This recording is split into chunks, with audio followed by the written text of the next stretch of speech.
Today we are going to learn a new rhyme about our facial parts. ഇന്ന് നമ്മള് facial parts വെച്ചിട്ട് പുതിയൊരു rhyme പഠിക്കാൻ പോവാ ട്ടോ. നമ്മുടെ ഫേസിൽ ഏതൊക്കെ പാർട്സ് ഉള്ളത്? രണ്ട് ചബ്ബി ആയിട്ടുള്ള cheeks ഉണ്ടല്ലേ? പിന്നെ എന്തൊക്കെയുണ്ട്? chin ഉണ്ട്, eyes ഉണ്ട്, nose ഉണ്ട്, teeth ഉണ്ട്. പിന്നെ എന്തൊക്കെയാണ്?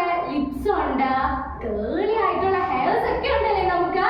ഇതൊക്കെ വെച്ചിട്ട് നമുക്ക് ഒരു rhyme പഠിച്ചാലോ? Are you ready? Okay.